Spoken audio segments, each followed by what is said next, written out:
The CDF does not speak for the government of Uganda, you're on record. But he likes Twitter communication. And he writes tweets. At times I do not read them, then shortly he deletes them. And I'm sure Ugandans have formed an opinion on his tweets. And I don't think, other than purposes of politicking, I don't think they take them as the official position from the government of Uganda. Like when he said, I am going to hang Dr. Besigye by June 6th. Did he hang him? He hung him. Did Ugandans believe that actually Besigye was alive before hanging? More or less. Yes, more or less. No. So I think many right-thinking Ugandans, save for the politics and what, they just know he likes tweeting. At times he tweets and he deletes and so forth.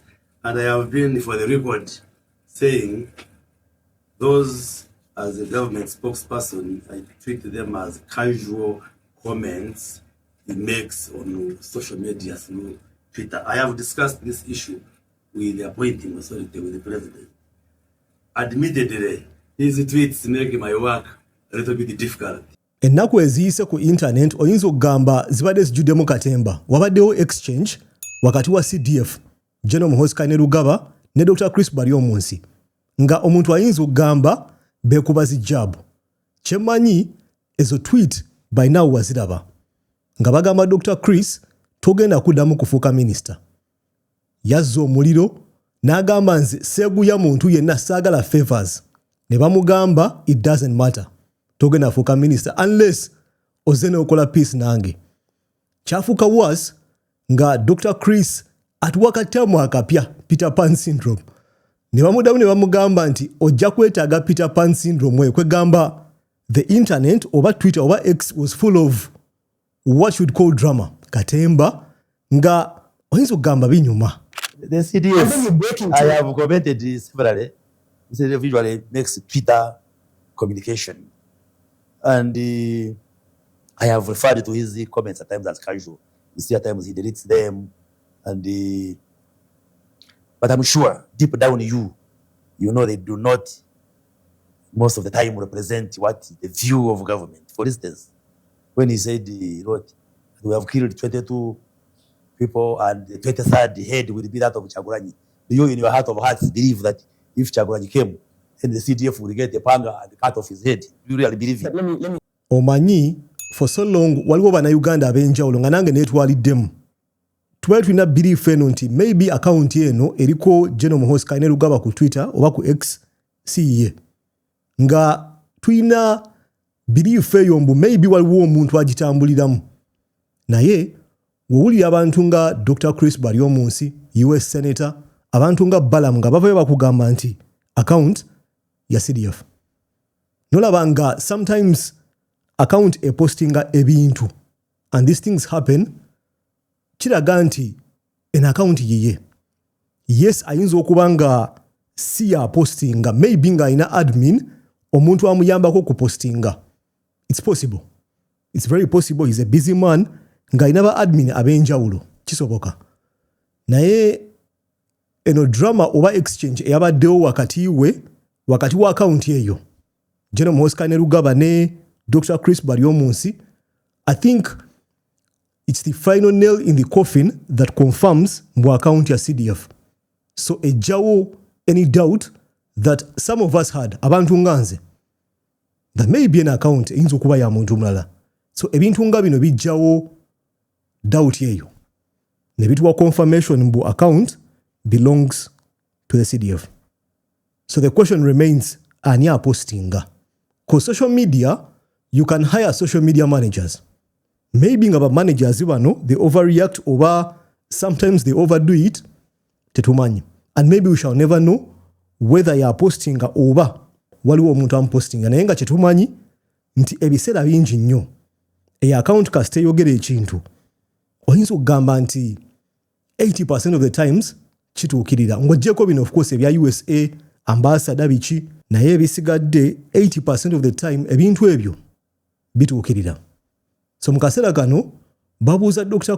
Baryomunsi nti don't take these things lightly. Tobitwala nga bya muzannyo. Tubirabye nti en account posting ekintu and the same exact thing happens. nga account we yakyogedde. So ne bamugamba, do not take these warnings lightly. Bino ebyayogeddwa ku eno account, they can happen. So ekisigadde kiri kimu, cause one of the warnings oba account yagambye nti Dr. Chris togenda kufuuka minister kyetulinze.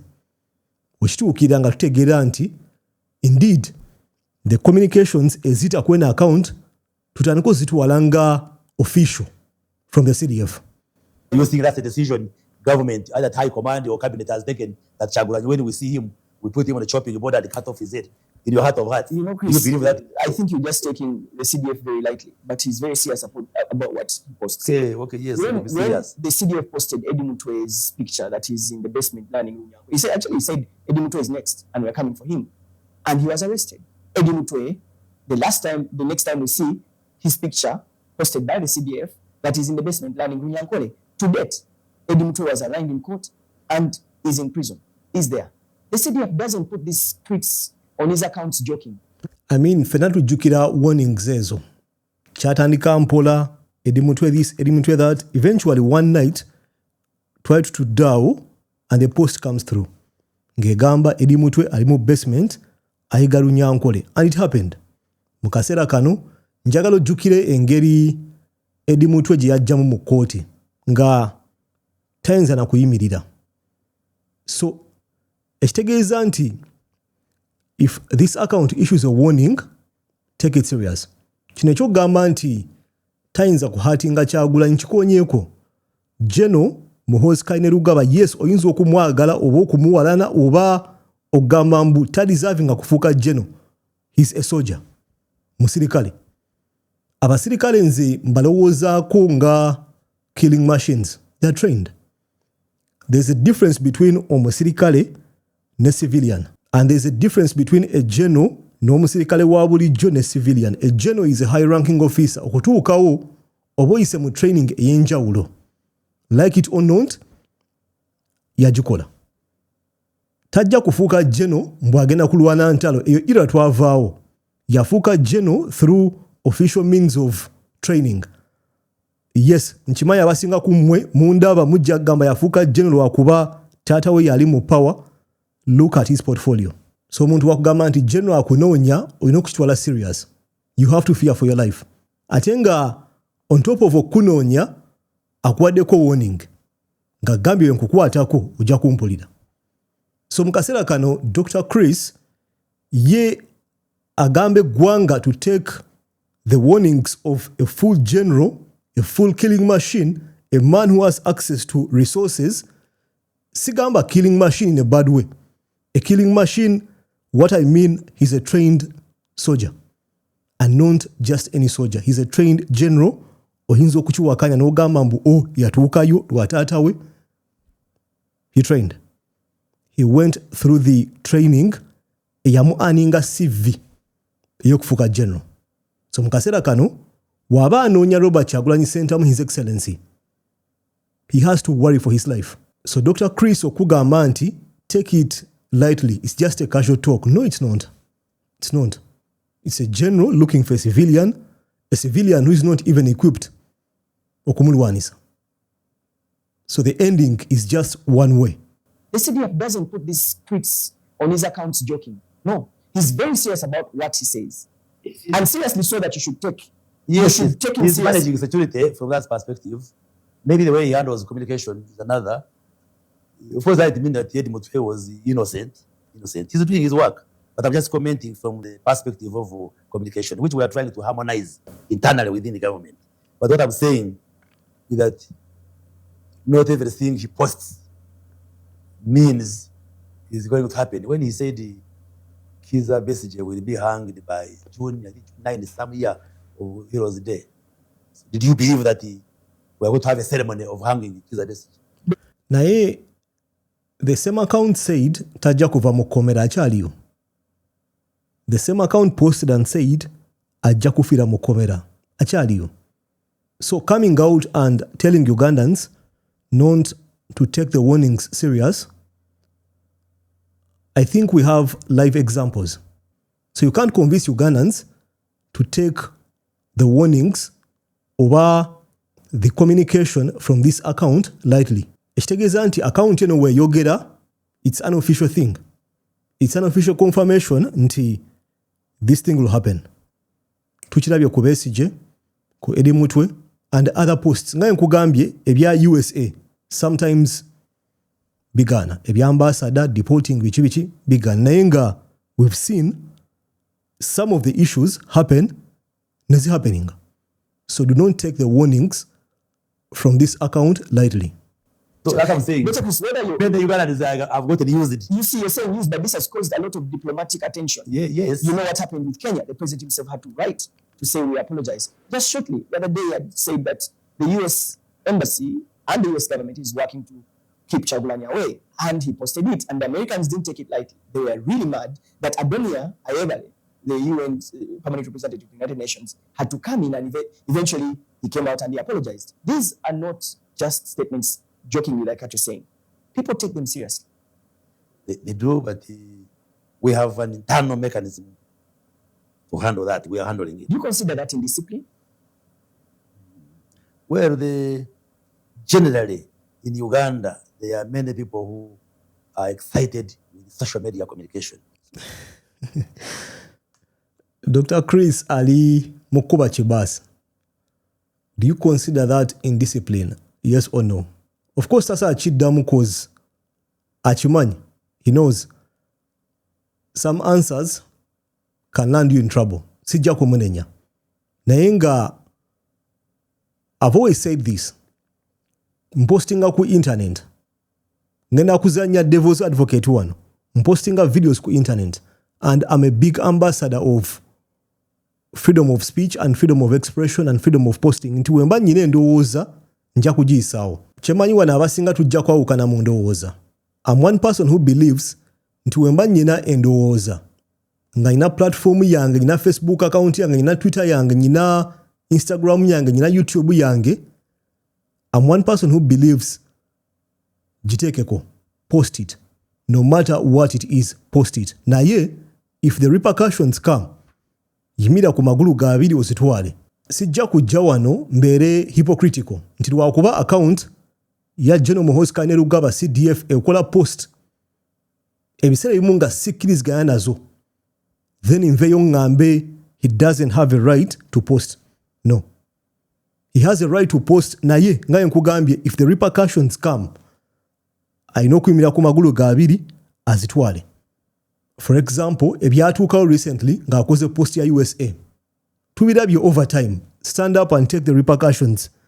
Naye sijja kujja wano ngambe mbu tapostinga. No.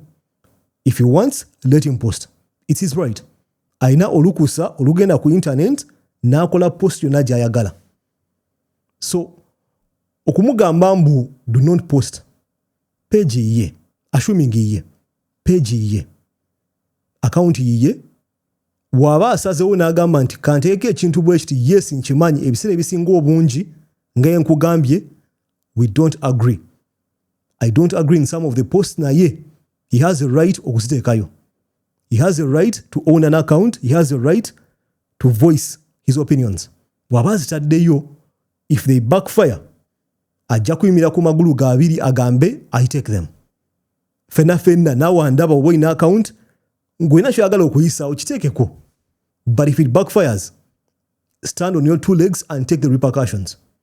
Naye, the idea that Shaba do not post twogera ku nsonga bweti lwakuba egenda kuteekawo embeera bweti nedda. I don't believe in that. I believe in freedom of expression, eddembe ly'okupostinga n'eddembe ly'okwogera. I believe in that. Nti nyina endowooza nja kugiyisaawo tonyimiriza. Don't. Naye, if the repercussions come, nyina okuyimira ku magulu gange abiri nzitwale wenzijja ku internet nenvuma omuntu n'antwala mu computer misuse, take the repercussions. Sijja kuyimiriza. I won't stop you. Yes, nyinza okugamba kyokola kikyamu. I might not agree, but you have a right. So mu kaseera kano, yes, CDF is a big office. Naye alina right a postinga. Wa postinga and backfires, the expectation is omulira agutwale. We have to take a painful decision of shutting down the internet because there are many Ugandans who irresponsibly use social media. It's a new culture. it has caused excitement. As the technology revolution comes in, there are those. I communicate through social media, but I'm very cautious what I post. I don't just, so people behave differently in terms of how they communicate.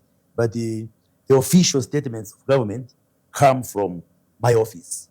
Because we handle the spokesmanship of government. I agree with you. So I know it's a challenge, but we are internally handling it. You know that it's a challenge, and you sit in cabinet. Yes. Have you raised this issue in cabinet, and have you weighed in on that very issue that you've said, reckless use of social media? Yes, we have discussed it. I have discussed it with the president himself on a one-to-one, and I have brought regulations in cabinet on communication.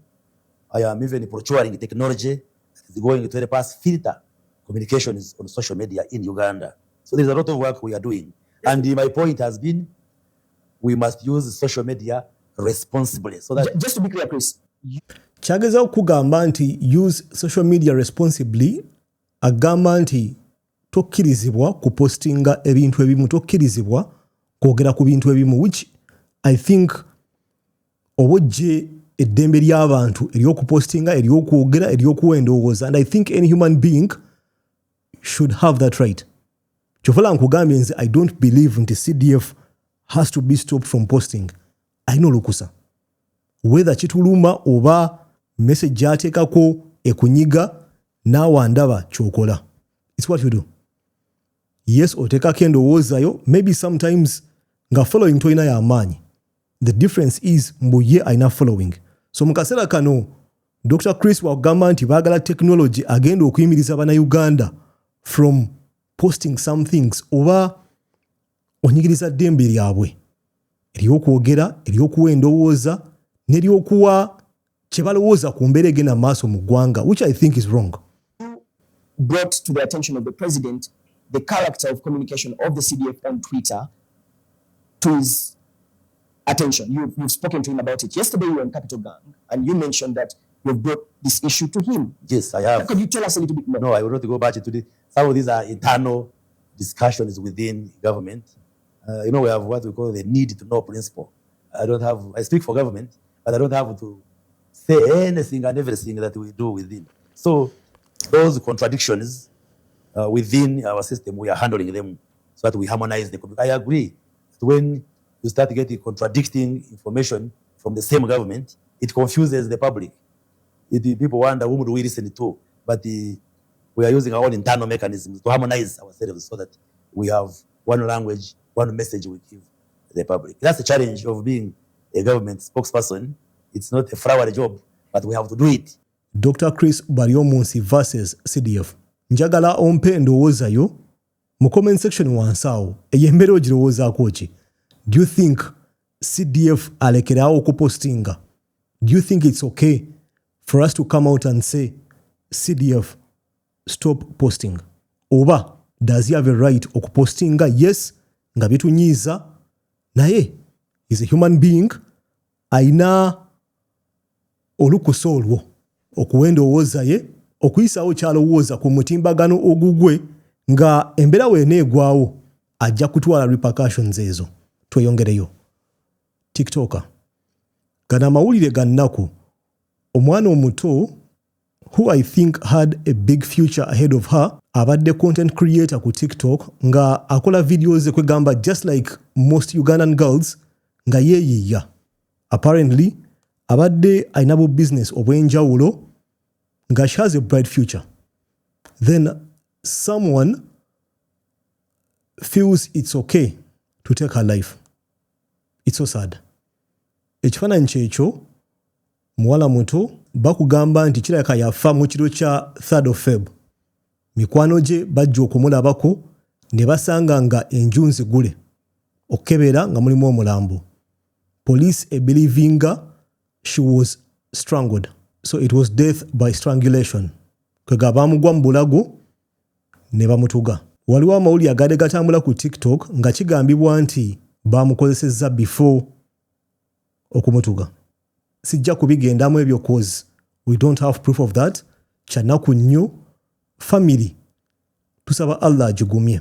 Tusaba Allah awo omwana w'obuwala ono janna. Kyanaku nnyo okufiira ku myaka emito bwe giti ng'oyinza okugamba nti maama taata they were seeing a future in her. Abadde akuze nga atuse kweje emyaka nga tandise okukolawo difference mu bulamu bwe. Then someone selfish or some selfish people ne bajja ne bagamba we shall take your life. How cold should someone be to take someone's life? Kyanaku nnyo. Uganda police egambye nti ekutte ba suspect basatu. Yavuddeyo n'etuwa statement. Bagambye bwe bati. Watch. Police kyemanyiko ku nfa y'omukyala Namulinde Diana si bingi nnyo bye tumanyiko okuggyako ebyo twakalabako n'amaaso naye ng'okunoonyereza kulina gye tukuli mu kututwala era bwe tunaaba tumanyi ebisingako ku bino bengenda okubategeeza tujja bba bwe tunaaba tubitegedde nja bba mbategeeza. Ettemu lino liteebereza okuba nti no lyaliwo ekiro ekya nnaku z'omwezi nga 3 omwezi guno 2026 era nga okubitegeerako nti no omukyalo ono ategeeza okuba nti no yafudde zabadde nnaku z'omwezi 4 ssaawa 11 ez'akawungeezi ez'olweggulo. Embeera eno yabadde mu kitundu kye bayita kwata zooni mu Kyanja waadi mu Kawempe division wano mu Kampala era nga yabadde ku apartment ze bayita David's apartment. Tono nnyo byenyinza okunyumyako nti waliwo omukuumi gwe bayita Webisa Mabiri ng'ono abadde akuma ku gundi eyo apartments ezo era ng'omukyalo ono abadde asula ku floor ey'okuna. Omukuumi ono ng'ennaku z'omwezi 3 twamusanga mu kkubo ng'alina ebintu. Poliisi yali ekola patrol yasanga omukuumi ono ng'alina esawo ng'erimu ebintu by'abakyala so ne wabeerawo ebibuuzo bingi bye twali twetaaga omubuuza ne tumukwata era ne tuggulawo omusango ku Webisa Mavin. So bwe twamuggulako omusango ne tumuteekaawo era ekyatujje enviiri ku mutwe okufuna abantu abamumanyi abamanyi omukyalo ono okujja ku poliisi ne bategeeza nti basanze ennyumba ya munnaabwe nzigule nga waliwo embeera etategeerekeka kujja nga poliisi twetegereze era olwabadde okuyingira mu kisenge mwasula okusangamu omubiri gwe nga yafudde dda. Omubiri gwamaze ne guggyibwawo ssaawa zaadde z'akawungeezi ne gutwalibwa mu ggwanika e Mulago. Abakugu be bajja bba bongera otulambika obulungi ki ekiyinza okuba nga kyamuleetedde okufa naye ku bye twalabyeko n'amaaso ategeeza okuba nti no yatugiddwa. Tusobodde okukola statement zonna ezeetaagisa ne tufuna n'obujulizi obwetaagisa okutuyambako mu kunoonyereza kwe tulimu. Waliwo abantu abalala 2 abakwatiddwa okuli Wambale Joel ne Otto Joseph. Bano nabo tubalina okutuyambako mu kunoonyereza. Wambale ono y'omu ku balabirizi b'ekifo kino omukyalo ono mwabadde abeera David's apartment ne Otto Joseph gwe batera oyita Rasta y'omu ku balabirira Catherine apartment mu kifo ekyo kennyini era n'omukyala wabadde abeera. So bano tubalina tubabuuza abeegijogi w'ebibuuzo okutuyambako mu kunoonyereza kwe tuli kukola. Kyanaku nnyo. Poliisi ekugamba ekwata asikali w'ekizimbe ng'atambula ekiro ayina ensawo mulimu ebintu by'abakyala. A few hours later bafuna report nti waliwo embeera etategerekeka ku apartment ezimu. Batuukawo basanga omulambo. Ebintu nga bino si bipya. Omwana omuto ng'oli mwana abuwala ng'ondaba ng'obeera wekka weegendereze. Ojja mu nju giggale. Tomala gaggulya muntu yenna akonkona.